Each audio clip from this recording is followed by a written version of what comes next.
Welcome to the Commercial Real Estate Investing from A to Z podcast. I'm your host, Steph Bodrini. This podcast is for everyone who wants to learn about commercial property investing and be part of our real estate family.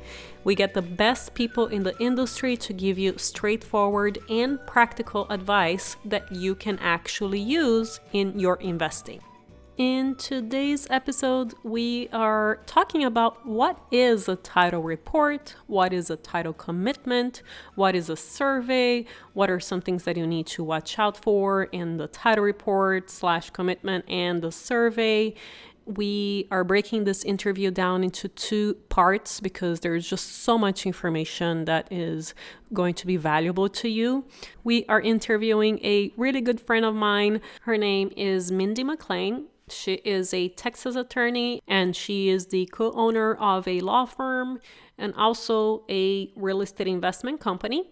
She represents investors, developers, lenders in real estate projects throughout Texas and a few other states. And she is just a super humble person, which I love, and very detail-oriented, which is what you need in an attorney. And I'm sure you're going to learn a lot from this interview. Here we go. Mindy, thank you so much for joining us today. I had to really twist your arm for you to say yes, so I'm very grateful that you're sharing your vast amount of wisdom with us. First, why don't you tell us a little bit about you? Thanks, Steph. I'm glad that you twisted my arm. This is actually my first podcast interview, so I'm glad that it's with you because I think we'll have fun. Yay! Well, Awesome. I'm Mindy McLain. I am an attorney in Texas, and I practice primarily in the areas of real estate and a little bit of business law and some estate planning. But real estate is what I really love to do. And I also do some investing locally here where I live in commercial and residential real estate. So that's kind of what I get excited about is working with other investors. But I also represent some lenders, some more institutional clients, if you will. But my wheelhouse is really just investors and developers who are working on all kinds of real estate projects.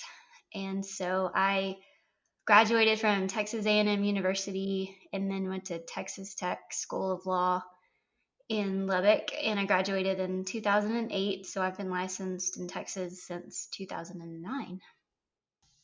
Thank you. And we met because you reviewed the title of some properties I purchased and you did an incredible job. You saw that one number was wrong in the entire title report compared to the survey, which I would have never caught it. But besides that, let's just set the tone a little bit in case someone doesn't really know what a title report is and a survey is. What is a title report and a survey, and what does it do for you when you're purchasing a property? Well, since I live in Texas and I'm licensed to practice law here and I invest here, I'll talk mostly about Texas, but I have reviewed title in lots of different states. I have one client in particular that I've done foreclosure work and selling commercial property in Florida and New York and Maryland and Ohio. I mean, just a long list. So I work with other attorneys in those states, but it's pretty similar across the board. Of course, every state has its own quirks. And so I would always recommend that you get someone who's licensed in your state. So title work really means you're looking back in the records so that when you buy a piece of property, you know that you have good title to it, that you'll become the owner and you know exactly what is going to affect that property. And so I was mentioning to you earlier that there's lots of different things you can order from a title company, a title insurance company. Some people will call it a title report, some people will call it a title run. Most often, what you want from them is what's called a title commitment. A title report is usually just a short 1 or 2 page document. It says title is vested in this person or entity. Here's the legal description, and there might be a lien against it. it's not as in depth as you might want. So a title commitment will do that for you. And a title run, some people will call that a run or a run sheet. It might just be a printout that has a bunch of references to documents that are recorded, but it doesn't really explain what those are. So a title commitment is the most sort of comprehensive title instrument that you might want if you're going to look at buying a property. And most contracts are going to reference a title commitment. And what that is the title insurance company that you choose will take your contract and they'll open title on it, and they'll look at who the owner is, what sort of easements, encumbrances, liens, problems are out there, and what needs to be done or fixed before closing, so that when you close, if you're the buyer, when you close, you have good title to the property. And when that commitment then closes, it becomes what's known as title insurance. And I mean, that's obviously if you pay the premium for that, but that'll be an insurance policy that you have as long as you own the property. So if something came up after closing and someone said, I actually own this property, or an old lien that you didn't know about cropped up or something like that, you can make a claim on your insurance policy.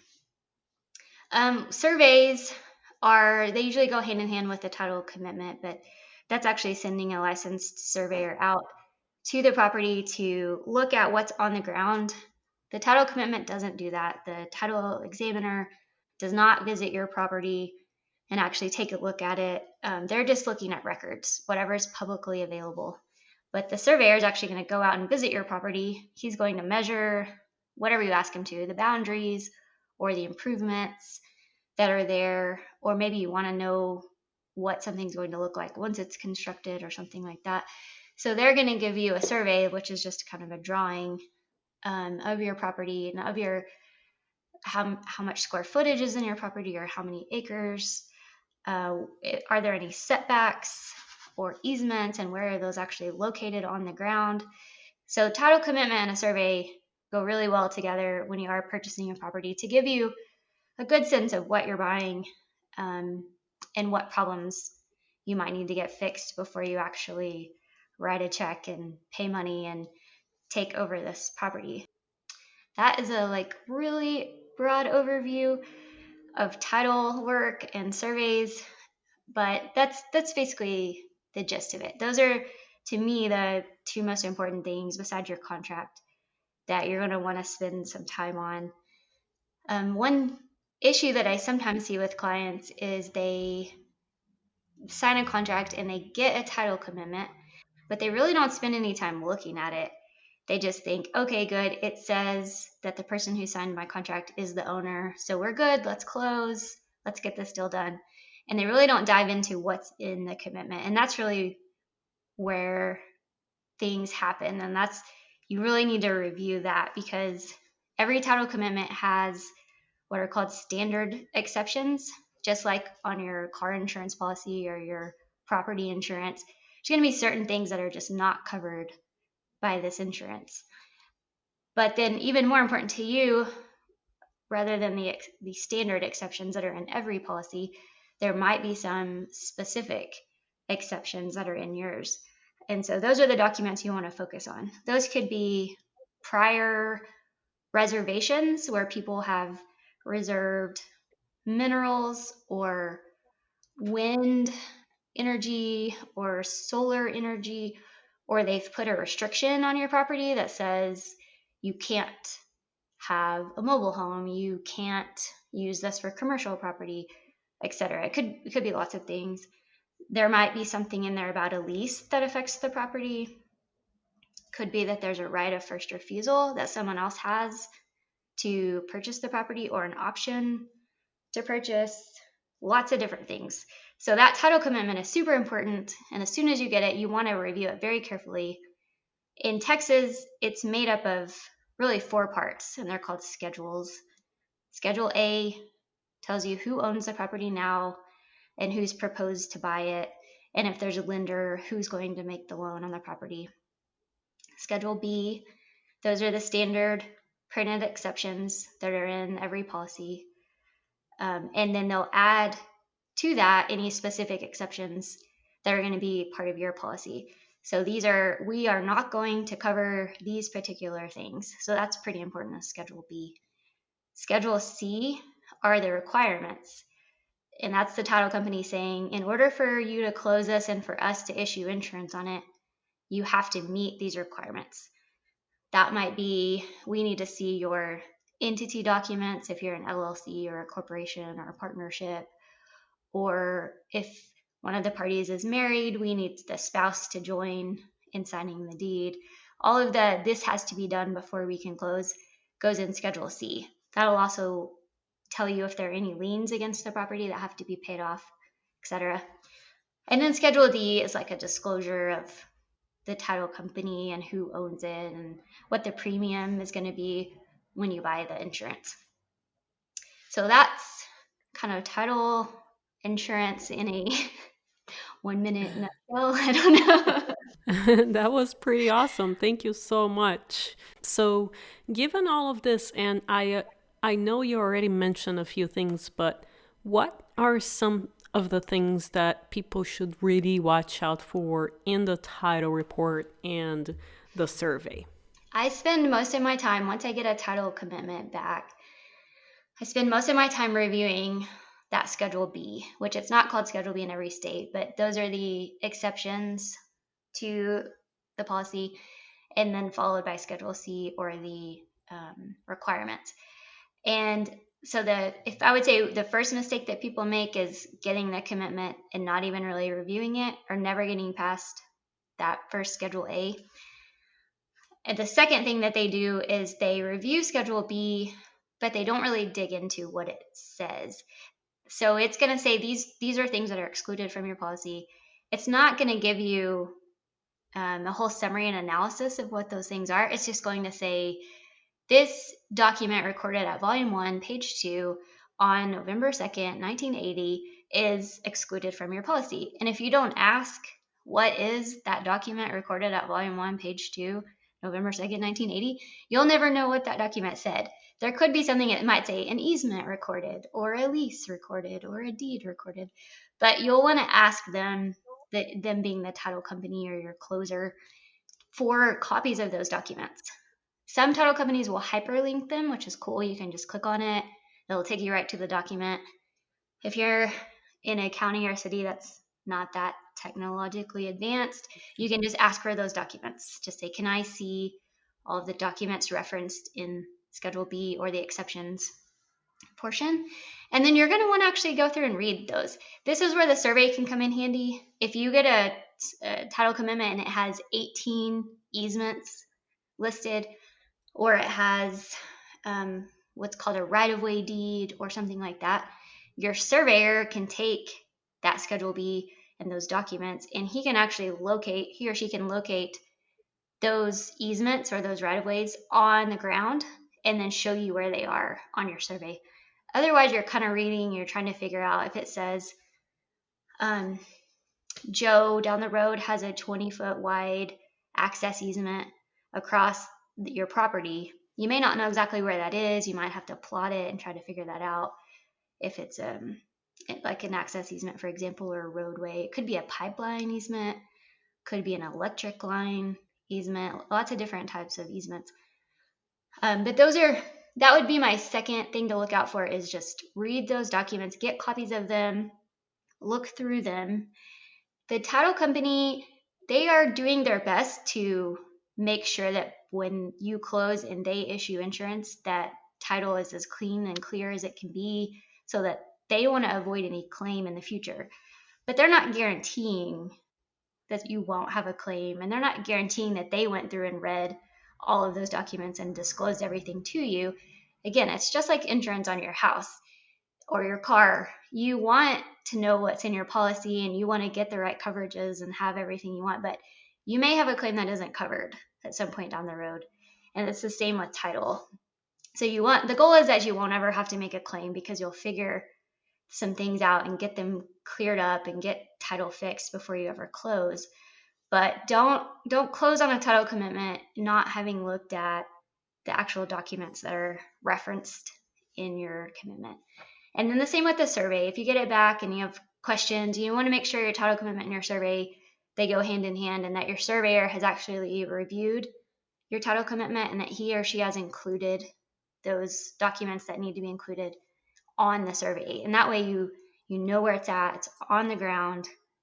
Your survey can actually be part of your title insurance if you tell the title company that you want the survey to be reviewed and approved, and you want to excuse me, you want to amend your title policy to have the enhanced coverage for the survey.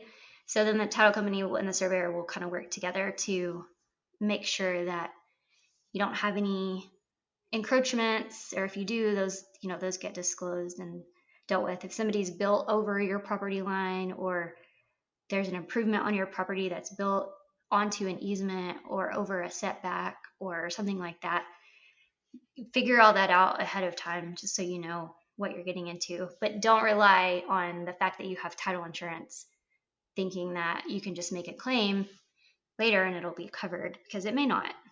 Claims get denied as frequently as they get dealt with, so in my experience. Is this something that our attorney would have us ask for, or us as buyers would need to be mindful of and make sure that we ask for? Your attorney should. I mean, if they know what they're doing when they get the title commitment, but it depends. Some attorneys, you may call them and say, hey, can you help me with this contract? And they might draft a contract for you, and then it gets signed and it gets sent off, and then they may not get notice when the title commitment gets issued, or they may not get a copy of it in time. Most contracts have some deadlines. So it might say, once you get your title commitment and your survey, you have so many days to review those and make any objections. So you might only have 5 days or 10 days. That's negotiable, but there's usually a deadline of how much time you have, and it's based on when you received your title commitment, when you received your survey, if you got a survey, when you received those exception documents. That's when your time starts running. So if you want your attorney to review those things, just make sure that they are either copied on all the correspondence with the title company, or you get it to them as soon as you receive it, so that they have a chance to review it with you, kind of go through it and point out any issues. And then if you need to object, you'll actually usually need to send written notice to the seller that says, we object to these certain things and we want you to, fix them, remove them, whatever the case is. But if you don't object in time, at least a lot of the Texas standard contracts, it'll say that the buyer has then waived the right to object to those items, and you have to just go ahead and close and deal with it later. So your attorney should review it, but just to make sure that they're in the loop, because sometimes, because of those deadlines, if they're not getting everything that you're getting or that your realtor's getting, they may not have the opportunity to advise you on potential items to object to or try to fix before closing. Makes sense. It's funny that you're mentioning that, because I would assume that everyone loops in their attorney for these things, but clearly not. Not always. We will continue this interview in the next episode. Mindy's contact info will be under show notes. And I would love to thank one of our latest reviewers. Truly educational, exactly what I was looking for. Steph does a fantastic job at allowing listeners to learn with her. She takes the investing concepts, explains them in simple ways, but most importantly, applies them to her real life experiences. Thanks, Steph, for your work and teaching style. I am learning a lot from you. Jeff Schnur. Thank you so much, Jeff. I really appreciate your thoughtful review, and I will see you guys next time.